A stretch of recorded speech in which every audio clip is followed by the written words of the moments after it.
Uma das maiores referências da terra de Israel seguramente é o Rio Jordão. O Rio Jordão está presente em diversas histórias bíblicas, desde o Antigo Testamento até as histórias narradas no Evangelho falando a respeito de Jesus. É no Rio Jordão que Jesus será batizado, é no Rio Jordão que nós vamos ver várias menções sobre a trajetória de Jesus, falando a respeito do reino de Deus e anunciando a salvação. É interessante observar o texto de Marcos capítulo 10, que fala que Jesus, andando por toda parte, ele atravessa para o outro lado do Jordão, ele desce para a região da Judeia e ali ele vai ensinar diversas coisas relativas àquilo que a Escritura fala do ensino sobre o reino de Deus, sobre a verdade que deveria ser anunciada.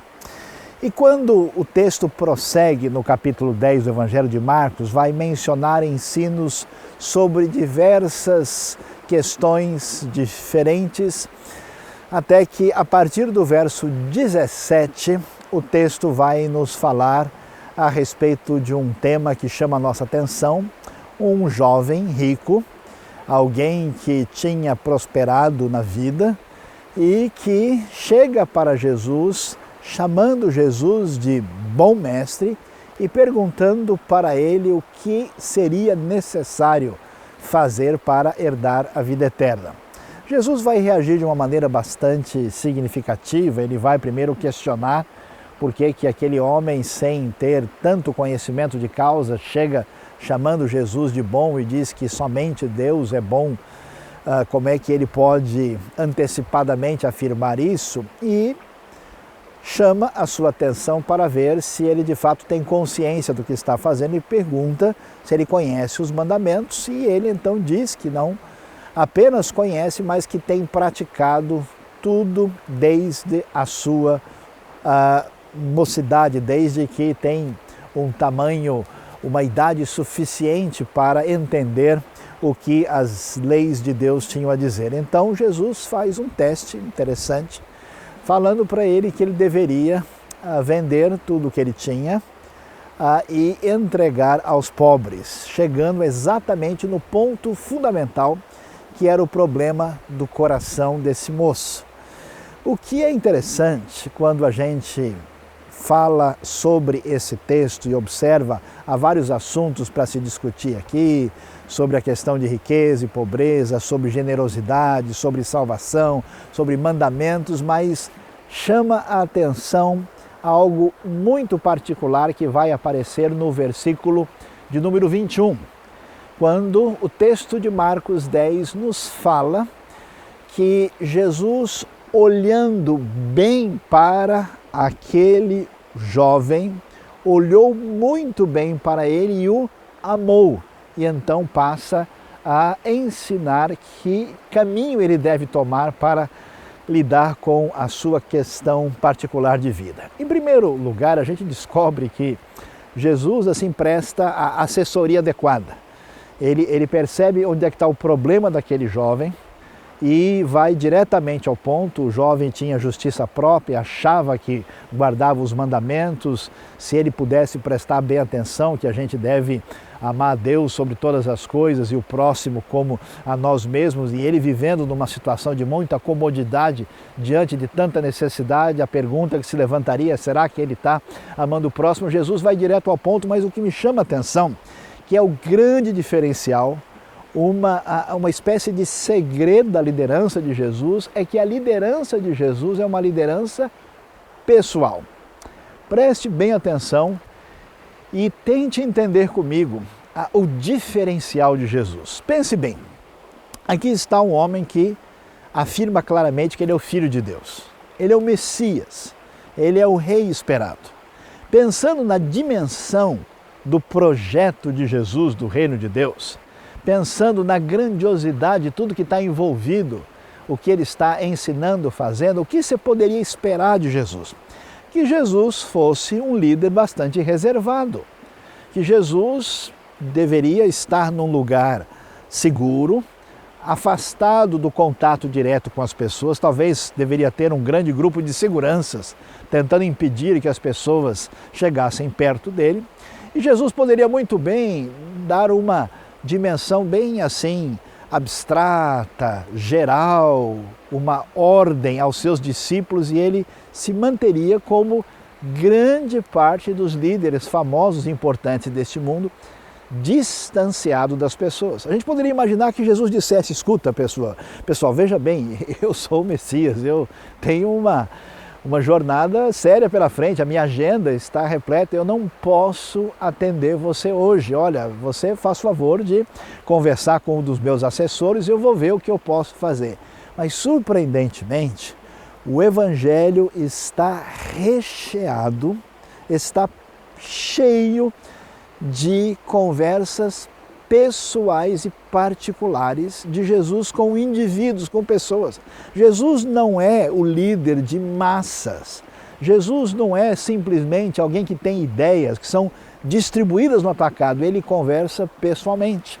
Diferentemente de líderes religiosos, de pessoas que se tornam tão inatingíveis, tão cercadas pelas as suas atividades que eles já não têm tempo para a conversa pessoal, olho no olho e no relacionamento com as pessoas. Por quê? A maior riqueza que alguém pode trazer para a vida de outra pessoa é o legado da sua própria experiência, é o seu aprendizado, é a sua maneira de ser. O discípulo é o que acompanha o indivíduo de perto. Então Jesus nunca se afasta da realidade de estar junto de pessoas comuns. Ele conversa com o fariseu, ele conversa com a mulher samaritana, ele conversa com o mestre da lei, um religioso à noite chamado Nicodemos. Ele tem tempo para pessoas, indivíduos, para conversar pessoalmente. Por isso, um dos segredos de quem quer ser líder de verdade, porque o líder, ele precisa apelar profundamente para o coração das pessoas. E ninguém será líder de verdade vivendo à distância, sem um contato pessoal próximo, sem olhar no olho da pessoa, sem conhecer a realidade, sem conhecer o que pega fundo lá dentro. Exatamente porque Jesus tem um estilo de liderança que envolve um cuidado pessoal, Jesus se aproxima dos indivíduos, dos mais diversificados da sociedade, e transmite a mensagem que eles devem ouvir e precisam escutar. E eu fico surpreso aqui, por quê? Porque quando a gente lida com as pessoas, a gente enfrenta um grande teste de personalidade e um teste para a nossa própria capacidade de liderança. Por quê? Qualquer pessoa que chega para conversar com você, essa pessoa tem costumes, tem hábitos, tem um jeito de ser, um jeito de falar, ela tem uma aparência que remete à sua experiência do passado. E ao entrar em contato com uma pessoa assim, às vezes você tem imediatamente uma simpatia. Você encontra sintonia, você vê que os assuntos são pertinentes e você logo sente uma amizade instantânea. Mas em alguns casos é o contrário. Você tem uma antipatia, a pessoa parece esquisita, ela tem um comportamento estranho, ela reage de uma maneira inesperada e logo você cria um bloqueio com a pessoa. Eu acho interessante que dificilmente, a não ser que haja interesse particular, alguém se aproximaria de um jovem rico que parece uma pessoa inexperiente, que olhando à primeira vista mostra-se alguém um tanto quanto prepotente, que diz que guarda todos os mandamentos, que afirma a sua justiça própria. Imagine uma pessoa nessas condições, desde quando uma pessoa dessa receberia um tratamento pessoal? No fundo, pobres e ricos, pessoas cultas e pessoas sem nenhum conhecimento, pessoas da alta sociedade, pessoas absolutamente simples, pessoas de todos os panos de fundo culturais que nós podemos imaginar, nelas se esconde uma necessidade pessoal, relacional, espiritual profunda, que só se abre no momento de um contato pessoal profundo. Como é possível falar ao coração de alguém sem conhecer de fato as pessoas? O que me surpreende é o detalhe do texto. É a particularidade significativa em que o texto sagrado gasta tinta para nos ensinar. A palavra divina inspirada faz questão de dizer que Jesus, atenção, olhando bem para ele, fixando os olhos, olhou bem para ele e o amou. Você já imaginou uma coisa dessa? Em que o texto sagrado não quer apenas discutir pobreza e riqueza, mandamento e salvação, mas mostra a atitude diferenciada de Jesus no tratamento profundamente pessoal para alguém que dificilmente tinha isso. Alguém imagina que ser rico, ser importante, ser socialmente relevante, ser alguém de alto nível acadêmico, que sempre isso representa vantagem, mas é muito difícil. Muitas dessas pessoas vivem num isolamento, vivem sem ter condições de ter relacionamento pessoal com outras pessoas, porque todas as relações acabam nos interesses que envolvem a vida econômica e os seus desdobramentos. Qual é o tamanho da sede de um relacionamento que um rapaz como esse tinha? Além disso, esse moço que se achava justo, certamente, traz o distanciamento das outras pessoas, porque ninguém gosta de sentar ao lado de alguém e conversar com uma pessoa que fala o tempo todo sobre as suas qualidades e aquilo que tem a fazer ou tem a dizer sobre a sua própria justiça. É interessante que Mestre Jesus, o líder maior da história humana, nos ensina que um líder bem-sucedido, que uma pessoa que está numa empresa, que está atuando academicamente, que está no empreendimento esportivo, que está trabalhando na área comercial, que está numa organização religiosa, se ela não tiver a sensibilidade, se ela não perceber que liderança não é apenas projeto, não é apenas direção administrativa, não é apenas organização, mas às vezes é chegar junto, olho no olho, coração no coração, e a semelhança do Mestre Jesus, tantas vezes, olhar bem para a pessoa, mostrando o amor que Deus tem por nós, que pela sua graça, tantas vezes, é exatamente o bálsamo que sara a ferida, que redireciona as nossas vidas e que corrige o nosso caminho de uma maneira especial. O nosso mundo, com todo o seu progresso e desenvolvimento, precisa do olhar e do amor que Jesus ensinou, para que nossos relacionamentos e todos os nossos empreendimentos sejam absolutamente muito mais proveitosos, valiosos e benéficos para todos nós.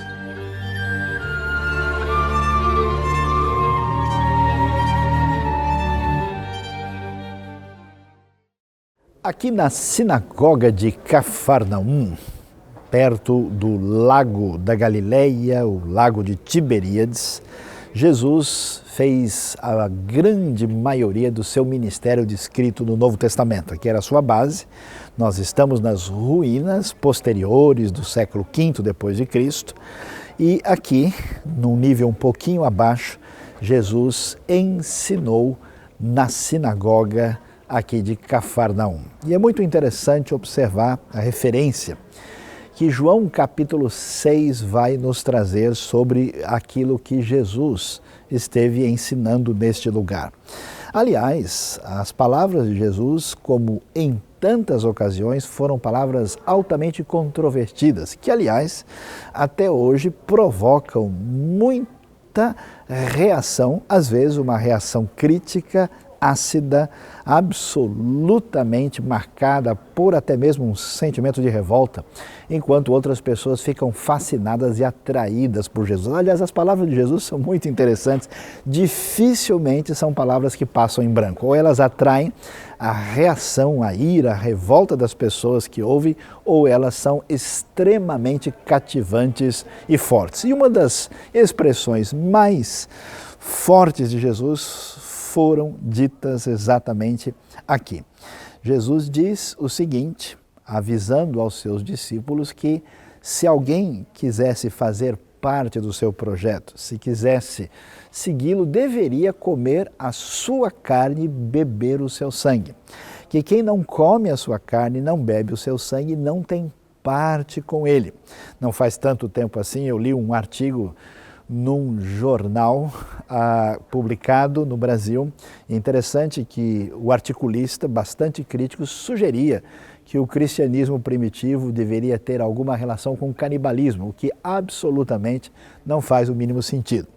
Mas por que é que Jesus diz isso e qual é o valor que isso tem para nós numa sociedade em pleno século XXI, pensando e refletindo sobre liderança e a arte de conduzir as pessoas e construir projetos efetivos? Vamos lá pensar um pouquinho sobre o assunto. Primeiro, se alguém quer comunicar alguma coisa, isso tem que ser bem comunicado.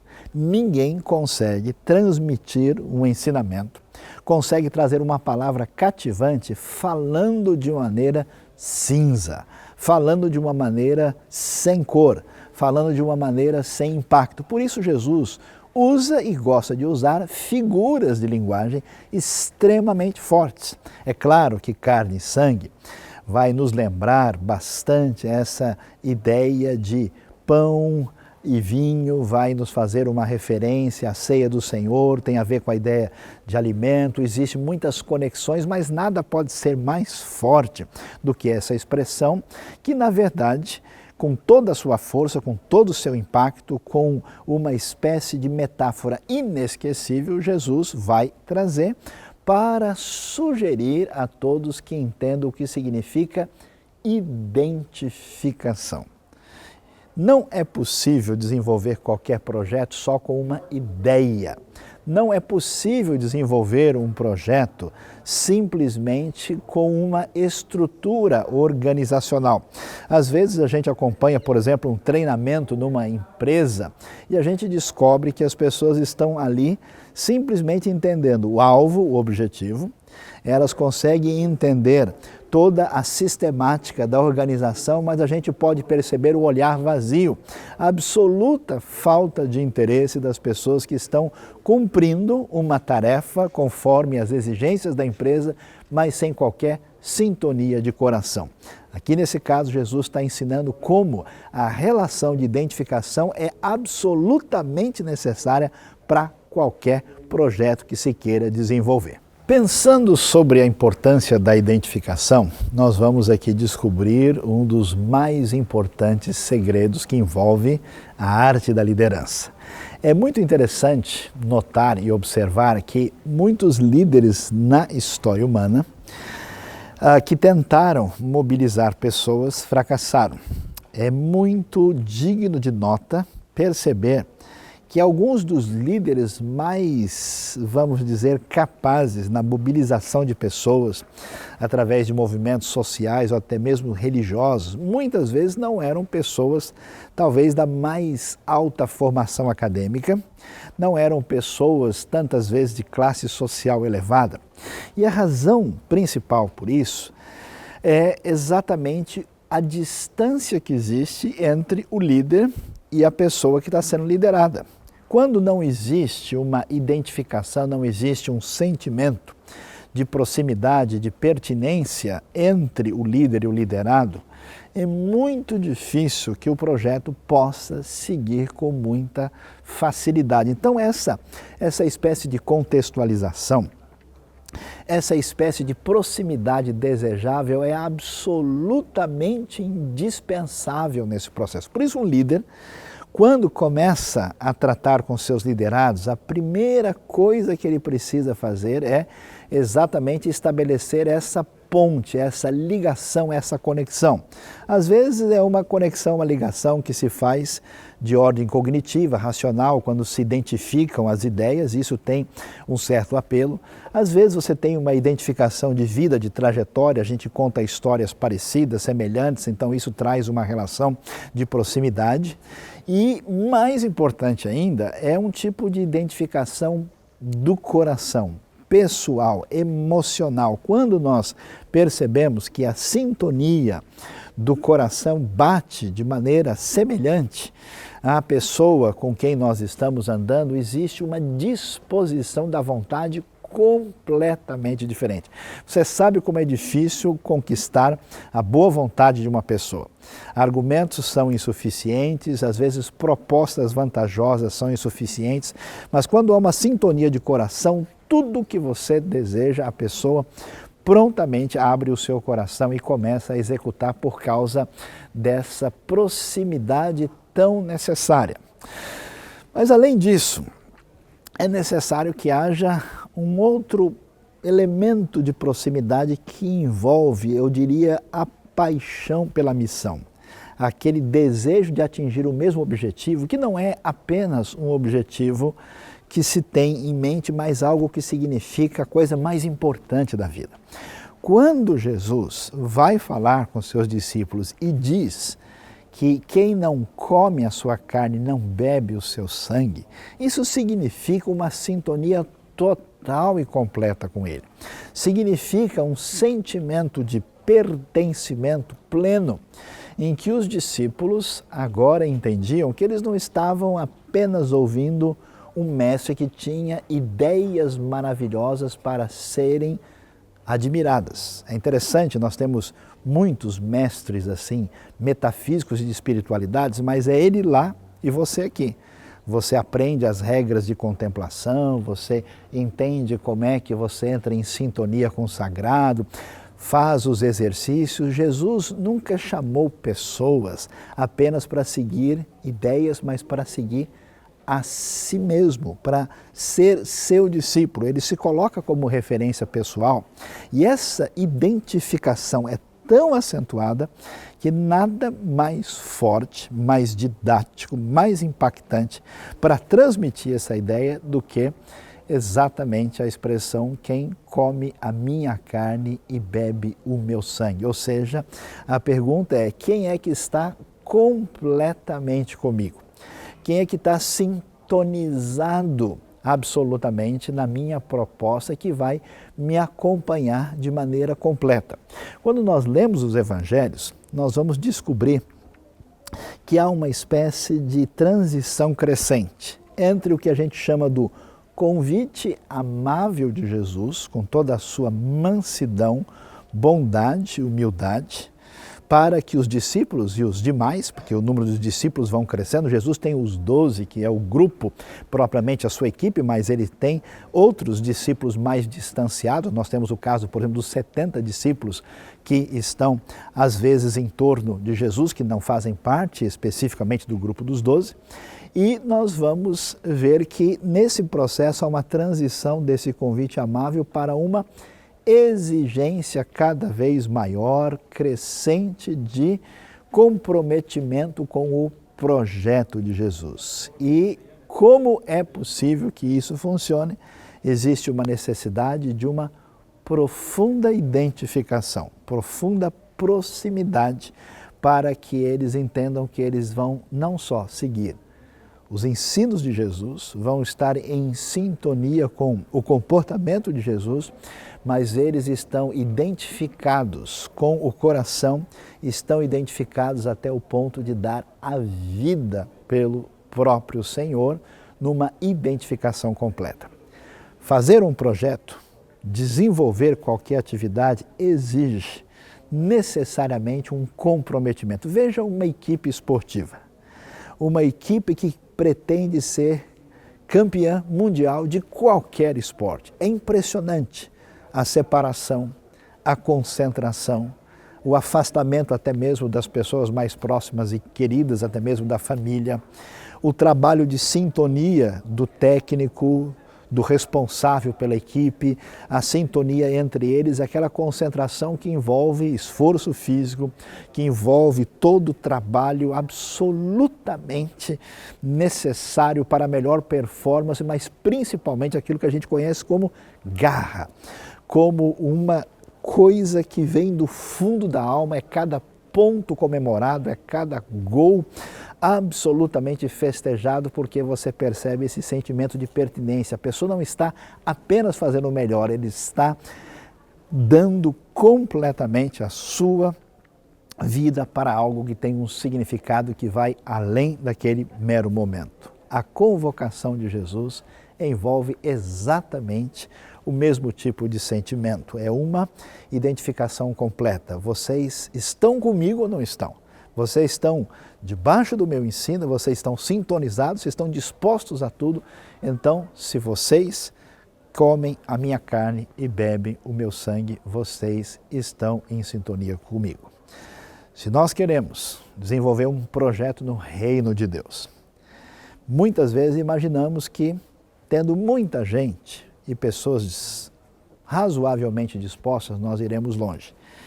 É mais interessante trabalhar com um número de pessoas menor, que tenham esse nível de identificação plena, do que ter uma grande multidão que absolutamente não tem verdadeiro compromisso.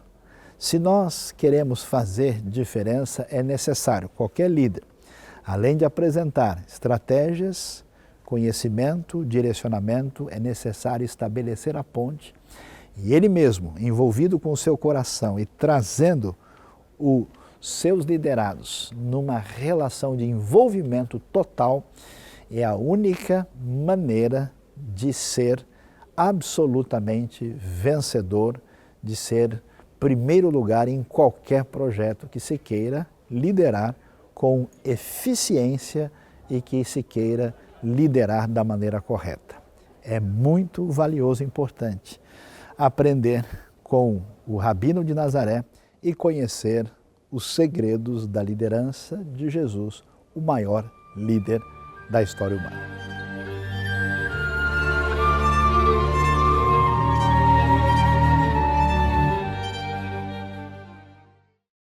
Quando pensamos sobre o ensino de Jesus, aqui em Jerusalém, do Monte das Oliveiras, tendo uma vista muito especial da cidade, onde nós podemos ver, a partir da parte leste-oriental, ao que nós vemos a antiga região onde estava o primeiro e o segundo templo, onde hoje nós podemos contemplar ali aquela cúpula dourada.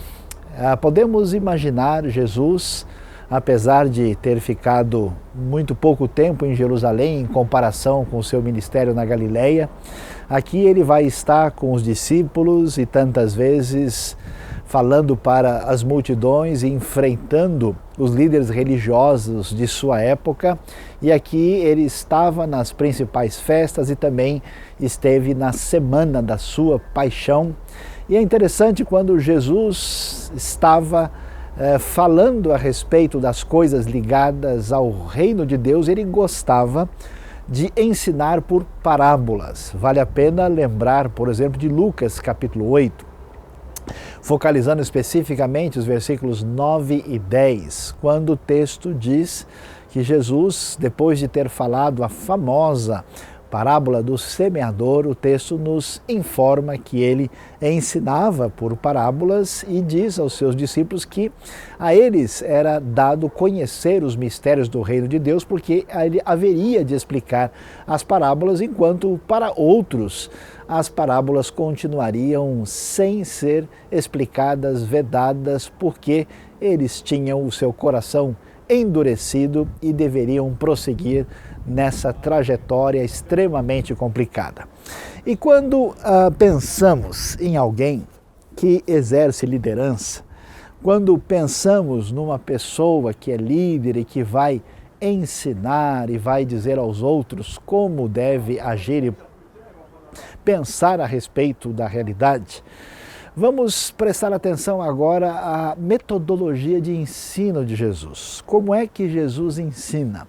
Qual é a maneira como ele propõe as suas ideias, a maneira de entender o relacionamento entre os homens, entre Deus e o homem? É muito interessante prestar atenção no jeito diferente de Jesus, que gosta de ensinar por parábolas. E a pergunta é: que sabedoria há por trás disso?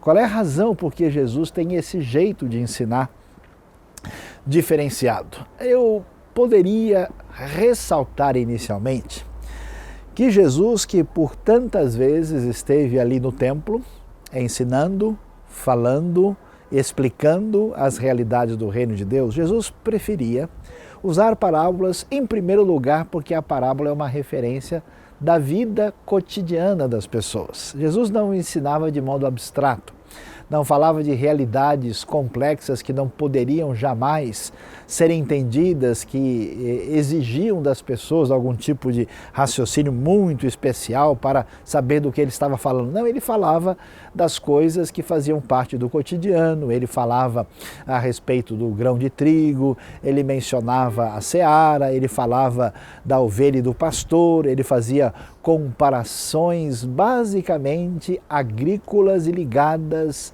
à vida pastoril, além de mencionar elementos que de fato faziam parte do cotidiano das pessoas na vida aqui que existia no tempo do primeiro século, na época romana.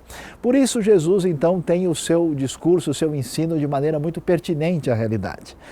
Mas, além disso, a pergunta é por que alguém não é direto, objetivo? Por que ele não diz o seguinte, pessoal, o reino de Deus vocês precisam fazer ponto 1, ponto 2, ponto 3, sigam essas regras e vocês vão ter acertado o ponto necessário. É claro que Jesus, quando ensina, sabe muito bem que a maneira como o ensinamento chega no coração de uma pessoa é diferente se ele é explicado de maneira metafórica, se ele é devidamente colorido com arte suficiente para fazer diferença na maneira de recepção dessa mensagem. Eu acho interessante, eu já vi muitas pessoas que têm liderança, mas a sua liderança, vamos assim dizer, é objetiva demais. A sua maneira de ensinar, ela é técnica, ela é objetiva, ela é concreta, mas ela não tem sabor, ela não tem gosto. Ela é um quadro cinza, ela é uma pintura sem qualquer referência atrativa. Jesus, quando começa a falar, e ele fala da realidade do cotidiano, ele traz essas metáforas extremamente significativas e válidas. Ele é como alguém que, em vez de simplesmente ingerir alguma coisa necessária para a nutrição, é como alguém que prepara um prato saboroso que deve ser recebido e devidamente degustado. Por isso, é interessante que Jesus, pelo fato de falar das cenas comuns da vida, ele atinge a todo mundo. O seu discurso, a sua palavra é clara. Mas, além disso, ele fala de um modo a mostrar o seu ensino saboroso, porque como ele é marcado por comparações, por figuras de linguagem expressivas, por metáforas muito bem construídas, ele, vamos dizer, desce perfeitamente, de modo impactante, na vida, no coração da pessoa que ouve a sua mensagem. Outra coisa que chama a nossa atenção de modo muito especial, que eu diria que talvez seria o segredo principal de Jesus no que diz respeito à sua maneira de ensinar. Porque quando a gente pensa em ensinar, eu tenho visto pessoas que, em vez de ensinar, fazem alguma coisa parecida como uma lavagem cerebral. É uma espécie de coisa opressora, é algo que vem de cima para baixo, é uma espécie de determinação que a pessoa deve receber, inclusive isso é muito comum nos discursos religiosos, quando a pessoa fala de uma forma a praticamente exigir que aquele que é o ouvinte venha, de fato, fazer aquilo que lhe foi, vamos dizer, ordenado. É muito interessante observar que a maneira de Jesus ensinar é tão diferente da maioria dos religiosos, porque muitas vezes quem está na liderança é mais ou menos dominado por um senso de pragmatismo imediato e apenas deseja que as suas orientações sejam obedecidas. Então parece que as pessoas entram num processo assim robotizante, elas seguem uma espécie de postura quase que automática diante de exigências imediatas que nem são pensadas nem digeridas, mas Jesus não está interessado em fazer um movimento de massa. Ele está querendo que de fato as pessoas sejam atingidas profundamente pelos ensinos do reino de Deus. É muito fácil manipular a massa para ter um comportamento imediato, mas é muito mais difícil fazer com que alguém de fato passe por uma transformação interna valiosa e importante, que redirecione adequadamente a sua vida. Jesus segue essa proposta, por isso o seu ensino é interessante. Primeiro, ele faz uma separação entre as pessoas que têm interesse e que não têm interesse. Há pessoas que não adianta nem forçar a barra. E Jesus deixa claro, escuta, vocês não querem ouvir? Escuta, esse pessoal que quer de propósito ficar cego e não quer ouvir, eles vão ficar sem ouvir, sem entender, não há problema. Não há nenhuma postura de forçar. É como alguém que tenta, por exemplo, fazer amadurecer da árvore uma fruta antes do tempo. Não vai funcionar. Como é complicado ver pessoas assim, religiosas, tentando forçar os outros a receberem um discurso quando o coração deles nem de fato tem a mínima abertura para isso. Jesus nunca foi pedir para ninguém, por favor, escute aí, eu estou querendo falar com você, dá um tempo, vamos tentar resolver, será que não dá para o senhor me ouvir mais um pouquinho? De jeito nenhum. Então, quem tem o coração aberto, está preparado, vai ter dúvidas, vai ter questionamento e vai atrás de Jesus, como acontece com os discípulos aqui. E esse estilo de ensino não invasivo, não opressor, que faz com que a pessoa que aprende surja como um sujeito participante, um sujeito ativo, consciente, pensante, ele tem uma referência de dignidade como um intérprete daquilo que ele está aprendendo. E é muito interessante ver como é que Jesus fala as coisas de um modo que as suas lições, os seus ensinos são simples e profundos ao mesmo tempo. Atinge o coração das pessoas com gosto especial porque eles são tão metaforicamente elaborados de um modo muito particular e eles sempre são respeitosos e gentis na sua maneira de expressar a verdade de Deus, tocando o coração para que gentilmente a pessoa abra a porta e tenha o verdadeiro desejo de aprender com Deus. Se a gente quer ser líder de verdade e fazer diferença na vida das pessoas, isso não significa ter posição elevada, nem estar no comando, nem dar ordens para ninguém, mas significa comunicar de maneira precisa, simpática e bonita e com o devido respeito para que a pessoa tenha condição de digerir, crescer, amadurecer com aquilo que é passado para ela, para que ela de fato cresça junto. Ela não é um mero soldado, ela é um discípulo. Ela aprende de verdade. Jesus é impressionante. O maior líder, o maior mestre que jamais existiu.